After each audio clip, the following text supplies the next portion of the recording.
Bonsoir ma chère Rayon, joyeux Noël à tous. On va reprendre les vidéos et on va reprendre avec une réflexion du soir à propos d'Internet, à propos de la façon dont Internet a changé au cours des années, au cours de cette dernière décennie surtout. Moi, ça fait à peu près 15 ans que je suis sur Internet, que je traîne sur Internet, sur les forums, sur YouTube, dans plein de sites. Et j'ai constaté un changement. Je pense qu'Internet a vraiment changé. Il y a encore des permanences, il y a des trucs qui restent à peu près pareils, mais la mentalité d'Internet a changé. Les gens qui peuplent Internet ont changé. La façon d'utiliser Internet a changé. On va parler de tout ça dans cette vidéo qui va être un peu longue, mais j'espère que vous allez l'apprécier. Comme je l'ai dit, j'ai passé à peu près 15 ans sur Internet, et ce que j'ai constaté, c'est une tendance. On est en train de passer d'un Internet de création à un Internet de consommation et d'imitation. C'est-à-dire qu'auparavant, il y avait par exemple beaucoup plus de sites personnalisés, de sites individuels, très personnels, très spéciaux, uniques, avec plein de petits gifs, de petites décorations, de trucs très personnalisés, vous voyez. Aujourd'hui, on retrouve ça dans des pages web spécialisées. Mais aujourd'hui, la plupart des sites sont sans âme. Ils sont devenus gris, fades, inintéressants. C'est parce qu'on est passé d'un Internet de création. Les gens créent des choses selon leur personnalité, selon leur créativité. On est passé de ça à un Internet de consommation et d'imitation. C'est-à-dire qu'aujourd'hui, tous les sites web se ressemblent, ils utilisent les mêmes ressources, la même esthétique, parce qu'on est dans l'imitation. Et les gens sur Internet aujourd'hui sont dans une optique de consommation. Par exemple, mes topics sur Onche, à une autre époque, il y a 10 ans, ils auraient eu beaucoup plus de participation et de soutien. Moi, je me souviens qu'à l'époque, je faisais des topics sur d'autres forums et j'avais beaucoup de participation et beaucoup de soutien, alors que c'était de la merde en fait, alors qu'il y avait un travail très minime de ma part. Mais les gens, ils participaient, ils rentraient dans mon jeu et ça devenait très intéressant très vite. Aujourd'hui, je fais des topics 10 fois plus élaborés, de réflexions très longues, où je propose plein de trucs. Quelle est la réponse que j'ai? Eh bien, j'ai des insultes, des rabaissements, du mépris. J'ai aussi du soutien. Mais la plupart des réactions, c'est soit du mépris, soit des insultes, soit du bide. On m'ignore, quoi. Je n'existe pas. C'est quelque chose que je constate aussi sur les vidéos. Je retrouve la même tendance. Soit je bide en termes de commentaires, soit j'ai du mépris, des insultes, un peu de soutien quand même. Mais c'est surtout des gens qui s'énervent, qui m'insultent d'un coup, et puis se barrent, et même si je leur réponds, ils ne répondent pas. En fait, c'est juste, ils viennent lâcher leur petit caca, et ils se barrent, quoi. Et Internet, c'est devenu un peu ça. Vous voyez, c'est un peu ça. Toi, tu es devenu une sorte d'objet de consommation. Moi, je suis un objet de consommation. Il n'y a pas de débat à avoir avec moi, en fait. Il n'y a pas de discussion, il n'y a pas de participation, il n'y a pas de truc collectif. Non, je suis juste un objet de consommation et les gens viennent, ils consomment et ils se barrent, quoi.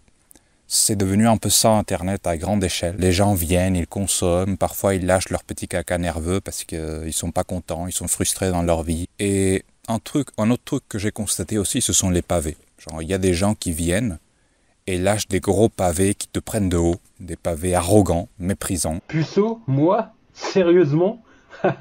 On me l'avait pas sorti celle-là depuis longtemps.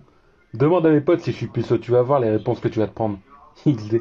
Rien que la semaine passée, j'ai niqué. Donc, chut, ferme-la, puceau de merde. Pondent des lignes et des lignes et des lignes, mais tu sens que c'est pas pour débattre. Tu sens que c'est juste un type qui aime s'entendre parler, qui veut juste dire ce qu'il a à dire, et qui n'est pas du tout dans une optique de débat ou de participation ou de collaboration ou d'interaction avec toi, mais qu'il est juste en train d'étayer sa culture et son intelligence, souvent inexistante en fait, illusoire. Et quelle est la conséquence? Eh bien, la principale conséquence, enfin celle qui me concerne personnellement le plus, c'est que auparavant, Internet était un endroit où il y avait des gens qui cherchaient la vérité. Vous voyez, il y avait un groupe, il y avait une communauté. En France, on les appelait les dissidents, la dissidence. Ce groupe de gens qui gravitaient surtout autour de Soral. Soral était un peu la figure centrale de tout ce mouvement dissident, même s'il y avait des gens qui n'étaient pas du tout d'accord avec Soral, il y avait beaucoup de variétés. Mais Soral était un peu la figure centrale de la dissidence, Et c'était des gens qui cherchaient la vérité et qui essayaient de dépasser un peu l'opposition gauche-droite. Et ces gens-là faisaient des vidéos intéressantes. On peut citer par exemple Michel Drac. Bonjour, c'est Michel Drac. Aujourd'hui, je vous présente un livre, Jean-Claude Michéa, Notre ennemi, le capital. Alors, on peut citer Stéphane Edouard. Oui, je sais, ça peut paraître étonnant parce que lui, il continue à faire des vidéos et ce sont des vidéos plutôt nulles à chier. Mais Stéphane Edouard, à l'époque, il essayait de trouver la vérité, quoi. Il était dans une démarche moins je veux du fric et je vais manipuler mes abonnés pour qu'ils achètent mes formations de merde. Et une optique plus je vais essayer de trouver la vérité, je vais essayer de réfléchir sérieusement au monde, quoi. Aujourd'hui, ça n'existe plus, ça. On est plutôt dans une guerre de propagande, tant de la part de la gauche comme de la droite. Auparavant, être de droite, ça voulait dire être dissident, c'était à peu près la même chose, parce que la droite était tellement mise de côté, tellement laissée de côté, tellement méprisée. La gauche avait encore le monopole de l'opinion, sur les médias surtout. Et être de droite, c'était un peu être dissident, quoi. C'était un synonyme. Aujourd'hui, être de droite, c'est devenu la même chose que la gauche. C'est une guerre de propagande, woke, anti-woke, immigration, anti-immigration. Et ces gens-là ne cherchent pas à comprendre le monde. Ils cherchent à être dans une guerre permanente contre l'autre, surtout pour l'argent. Moi, je m'en rends compte lorsque je fais une vidéo qui a un point de vue plutôt droitard. J'ai énormément de vues, beaucoup plus de réactions, surtout négatives, mais c'est pas grave. L'important, c'est de faire le buzz. Vous voyez, l'important, c'est d'attirer les gens. Et j'ai constaté ça aussi lorsque j'ai fait une vidéo avec une vue plutôt à gauche, celle des demandeurs d'emploi. Aussi, j'ai eu plein de vues. Et ce que ça me prouve, c'est que lorsque tu fais une vidéo orientée à gauche ou orientée à droite, tu attires beaucoup plus de gens. Et oui, toute cette guéguerre de propagande gauche-droite, c'est surtout dans l'intérêt de se faire une clientèle de gens qui veulent se faire caresser dans le sens du poil, en gros. On est complètement sorti de la démarche de comprendre le monde. Complètement sorti de ça. Par exemple, la guerre en Ukraine, la guerre israélo-palestinienne, ces choses-là, ces événements-là, à l'époque, auraient été très intéressants. Il y aurait eu des débats, il y aurait eu des discussions, il y aurait eu des vidéos de Michel Drac en train de commenter l'actu, en train de lire des livres qui parlent d'Israël, du Mossad, de la Russie, de l'histoire de l'Ukraine, des trucs comme ça, vous voyez. Bonjour, c'est Michel Drac. Aujourd'hui, Aujourd'hui, c'est de la grosse merde. Il n'y a que de la propagande. Oui, la Russie, elle ment sur les statistiques, sur les soldats. Oui, mais l'Ukraine aussi, elle ment. L'Occident, gna gna gna gna. C'est des guéguerres de merde inintéressantes. Et lorsqu'on parle de ces sujets-là, moi, je n'écoute pas. Ça m'intéresse absolument pas parce que c'est de la propagande. Il n'y a que de la propagande, en fait. Il n'y a personne qui cherche la vérité, vraiment. Bien sûr, tout le monde va te dire le contraire. Tout le monde va te dire, moi, je suis objectif. Moi, je cherche la vérité. Mais ils ne font que des posts pro-Ukraine ou ils ne font que des posts pro-Russie. C'est devenu insupportable, quoi. Et moi, j'ai essayé un peu de ressusciter ça, mais je ne me fais pas d'illusions. Je pense que ça ne va jamais ressusciter. Il n'y aura plus jamais un Internet comme ça. Et je vais donner ma solution à la fin de la vidéo. Qu'est-ce que je compte faire, comment je compte agir pour essayer de rétablir un peu ça. Mais je pense que sur Internet, c'est finito. Internet, en tant que plateforme de recherche de la vérité, c'est finito en fait. Il n'y aura plus jamais cette démarche. Michel Drac a quitté YouTube et c'est le symbole, pour moi en tout cas, c'est le symbole de la dissidence, le symbole de la recherche de comprendre le monde. On va continuer cette vidéo et j'aimerais commenter aussi le changement de démographie sur Internet. C'est-à-dire qu'auparavant, sur Internet, il y avait surtout des enfants, des ados et des jeunes adultes qui étaient plutôt dissidents, quoi, qui étaient plutôt asociaux, écartés du reste, des gens qui étaient un peu isolés et qui étaient un peu à contre-courant de la société. Et donc tu retrouvais des gens, surtout jeunes, en fait surtout très jeunes, jusqu'au début vingtaine, c'était des gens créatifs. Vous voyez, c'était des gens qui avaient énormément de créativité qu'ils ne pouvaient pas exprimer dans la vie réelle, parce que la vie réelle est pleine de golems et plein de gens qu'on appelle les normies. À l'époque, on les appelait des normies. On les appelait comme ça parce que ça avait du sens. Ça avait vraiment du sens. Il y avait les personnes sur Internet et il y avait de l'autre côté les normies, les personnes normales, les personnes qui ne réfléchissent pas, qui ne sont pas créatifs, auxquelles on ne peut pas parler parce que ces gens-là sont trop... comment dire, ils ont le cerveau lavé par la propagande, vous voyez. Aujourd'hui, on les appelle les golems, on les appelle les PNJ, les NPC. Cette réalité n'a pas changé. Mais aujourd'hui, la population d'Internet a changé. Aujourd'hui, il y a beaucoup de millénials. Alors, c'est qui les millénials? Les millénials, ce sont des gens qui sont nés dans les années 80, début des années 90. Et ce sont des gens qui aujourd'hui ont la trentaine et qui ont parfois 40 ans. Vous voyez, ils commencent à vieillir. Et les millénials sont des gens qui, en grande partie, je ne dis pas tous évidemment, mais beaucoup d'entre eux n'ont pas évolué depuis leur adolescence. C'est-à-dire, ce sont des gens qui sont restés dans leur adolescence et qui sont restés dans les jeux vidéo, les animés, les mangas, les séries, les films, les films de super-héros, les films de Marvel. Et vous allez me dire, mais pourquoi tu juges les gens? Pourquoi tu es là en train de juger ces gens? Ils font ce qu'ils veulent, ils consomment ce qu'ils veulent, ils regardent ce qu'ils veulent, et en plus, ils sont contents en regardant ça, ils sont heureux. Donc, t'es qui toi pour juger ces millénials?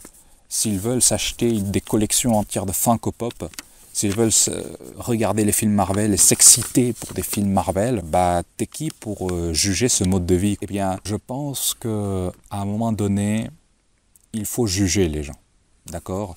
Bien sûr, faut pas être casse-couille, il faut pas vouloir empêcher les gens d'être heureux, de faire ce qu'ils veulent, de vivre la vie comme ils veulent, etc. Mais à un moment donné, je pense qu'il faut juger, il faut avoir un peu de jugement envers les gens, parce que si personne ne te juge, alors au final, tu fais un peu ce que tu veux et tu finis par faire de la merde en fait. Tu te laisses aller à tes pulsions. There's a new trend called bed rotting, and it's actually perfect. Bed rotting is when you do literally nothing but lay.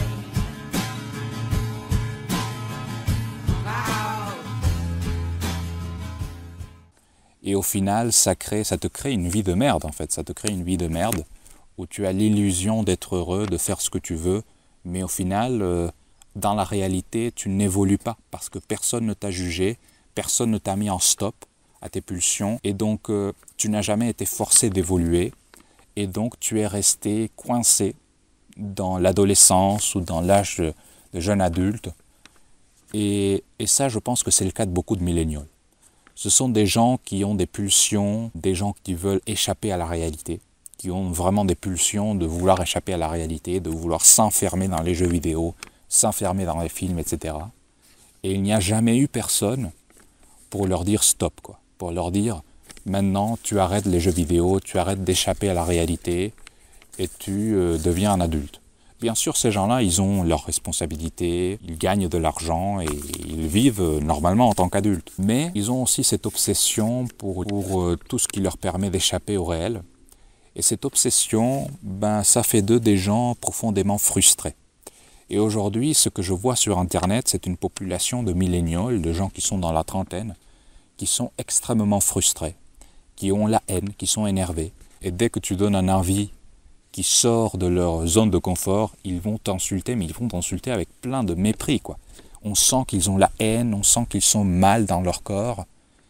Et ce sont des gens qui ne peuvent pas tolérer un avis en dehors de leur zone de confort, quoi. Ils se sont enfermés dans un cocon, et dès que tu sors de ce cocon, dès que tu proposes un truc un peu différent, ces gens-là, ils explosent, quoi. Ils explosent d'anxiété, de peur, et la population d'Internet, c'est beaucoup de ça, en fait. C'est beaucoup de millénials qui n'ont jamais quitté Internet, qui n'ont jamais évolué. Et leur vie, leur vision du monde n'a jamais changé. Par exemple, il y a beaucoup de millénials aujourd'hui qui continuent à être de gauche, qui continuent à soutenir le wokisme, alors que, à un moment donné, il faut évoluer, il faut se rendre compte que c'est pas normal. Il faut passer à autre chose. Il faut à un moment donné condamner ce qu'ils font. Et un exemple de millénial frustré, c'est Bégodeau. Ce type est un millénial, on peut dire qu'il est un millénial frustré. Et ça se sent qu'il est extrêmement frustré. Et pourquoi Bégodeau est frustré ? Eh bien, il est frustré parce que ça lui manque profondément l'époque où la gauche était ultra dominante dans les médias, où tu ne pouvais pas avoir une opinion de droite sans être traité de facho, de raciste, de xénophobe. Aujourd'hui, ça ne marche plus, ça. Aujourd'hui, tu ne peux pas arriver devant un droitard et dire « Non, mais t'es qu'un facho, t'es qu'un raciste. » Ça marche plus. Ça marche plus, ça. les gens ont évolué, parce que même le golem, même le normie, il arrive à évoluer, tu vois. Très lentement, extrêmement lentement, trop lentement, mais il évolue. À un moment donné, quand tu répètes 40 000 fois raciste, raciste, raciste, bah ça ne marche plus en fait, les gens n'y croient plus. Et donc Bégodeau, ça lui manque profondément, et sa tête de millénial ne peut pas accepter que les choses aient changé, que le monde ait évolué autour de lui. Lui, il est resté dans son cocon mental, mais en même temps, il se rend compte que le monde a changé. Et ça le frustre énormément. Internet, c'est beaucoup de ça. C'est beaucoup de gens qui échappent à la réalité. Et bien sûr, ça a toujours été ça. Mais aujourd'hui, c'est devenu malsain. Vous voyez, un adolescent qui essaye d'échapper à la réalité, un jeune adulte qui essaye d'échapper à la réalité, bah c'est mignon. Vous voyez, c'est mignon. Ça va, c'est pas trop grave, tu as le temps de te rattraper, tu as la vingtaine pour te rattraper. Mais un mec de 30 ans, de 35 ans, de 40 ans, qui essaye encore d'échapper au réel, à travers les jeux vidéo, à travers les séries, à travers tout ça, bah c'est plus mignon en fait. C'est plus du tout mignon, ça devient malsain, ça devient bizarre. À un moment donné, il faut évoluer, il faut travailler, comme dirait le voisin Centaure. Faut que tu travailler, faut travailler. Oh mon petit gars, oh putain, mais on con. Et on continue à parler d'Internet avec un dernier point. Et ce dernier point, c'est qu'avant, l'ordinateur, le PC, était un outil de liberté, un outil de création, un outil qu'on pouvait maîtriser. L'ordinateur ouvrait beaucoup de portes, en fait. Ça ouvrait plein de portes et ça rendait les gens créatifs. Je vais donner un exemple. Ce sont les fanfics, ce sont les fictions que les gens écrivaient à l'époque, qui étaient pour la plupart de la merde. Mais auparavant, les gens écrivaient beaucoup plus de fanfiction. Moi, je connaissais plein de gens qui écrivaient en fait des fanfictions, même des gens qui ne lisaient pas habituellement, des gens qui n'aimaient pas forcément lire. Ils avaient leur fanfiction. Pourquoi? Parce que l'ordinateur est un outil qui te pousse à écrire. Vous voyez, avec le clavier, avec la souris, ben ça t'incite à écrire.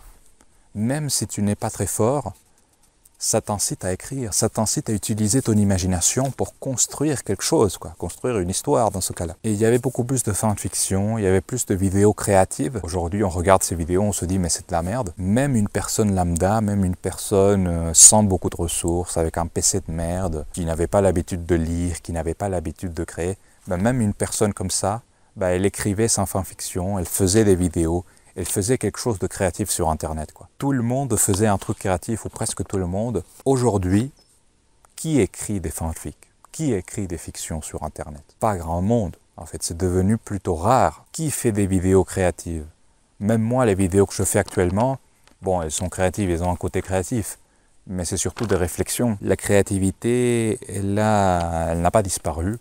Mais maintenant, elle est limitée à une minorité de gens. Et ça rejoint ce que je disais au début, Internet est devenu un endroit de consommation et d'imitation plutôt qu'un endroit de création. Le grand responsable de tout ça, en grande partie, c'est le smartphone. Parce que le smartphone, c'est clairement un outil de consommation. Comparé à l'ordinateur, et je sais, il y aura des gens qui vont me dire « mais un smartphone, c'est un ordinateur aussi, putazo ». Je le sais, sur le point technique, c'est aussi un ordinateur. Mais en réalité, c'est un ordinateur bridé, extrêmement bridé, qui ne te permet pas de le configurer comme tu veux.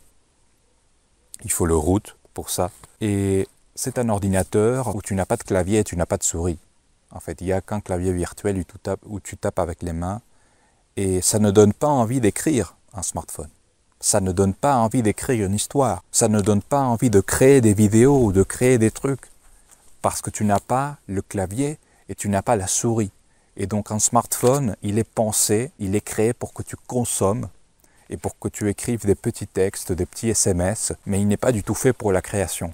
Et aujourd'hui, le smartphone, c'est banalisé. En fait, aujourd'hui, la plupart des gens ont un smartphone et on a des gens qui n'ont même pas d'ordinateur et qui ont seulement un smartphone. Et ça, ça a provoqué toute une nouvelle génération de jeunes qui n'est plus dans une optique de création, qui n'est plus dans une optique créative, mais qui est dans une optique de pure consommation, TikTok, Instagram, Snapchat, tout ça. Alors qu'avant, il n'y avait que l'ordinateur, et certes, c'était pas ouf, c'était des créations de merde, mais il y avait beaucoup plus de créativité. Et Internet avait donc un effet relativement positif. Et voilà, pour conclure, Internet a changé. C'est devenu un outil de consommation et d'imitation, alors qu'avant, il était un outil de création. La démographie d'Internet a changé. Aujourd'hui, il y a beaucoup de gens frustrés, des gens de trentenaires, des quarantenaires frustrés, qui ne devraient plus être là, qui ne se sont pas développés dans la vie réelle, qui ont négligé leur développement dans la vie réelle et qui sont enfermés sur Internet et continuent à pester contre tout ce qui va à l'encontre de leur cocon, en fait, de leur idéologie qu'ils se sont fait et de laquelle ils n'osent pas sortir. L'omniprésence des smartphones a fait qu'Internet est devenu un endroit de pure consommation où personne n'a envie de créer quoi que ce soit, sauf pour faire de l'argent évidemment, sauf pour se faire du fric, sauf pour imiter. Et Internet n'est plus un endroit propice à la recherche de la vérité. Internet est devenu une plateforme pour que les droitards et pour les gauchos puissent diffuser leur propagande et ainsi se faire une clientèle et gagner du fric. Alors quelle est à mon avis la solution? C'est de quitter Internet. C'est facile à dire, mais je pense qu'il faut commencer à opérer une transition pour revenir à la vie réelle, pour qu'Internet ne soit plus la plateforme privilégiée des contacts et surtout qu'elle ne soit pas la plateforme privilégiée de débat, de discussion et de recherche de la vérité. Internet peut rester la vitrine des activités réelles, mais on ne peut plus rester ici et faire comme avant, parce qu'Internet a été massifié, il a été smartphonisé, et on ne peut plus prétendre revenir comme avant. Il faut évoluer, et évoluer à mon avis c'est quitter Internet, parce qu'Internet de toute façon, ça n'a jamais été qu'une parenthèse dans l'histoire. Et je ne dis pas qu'Internet va disparaître, il va,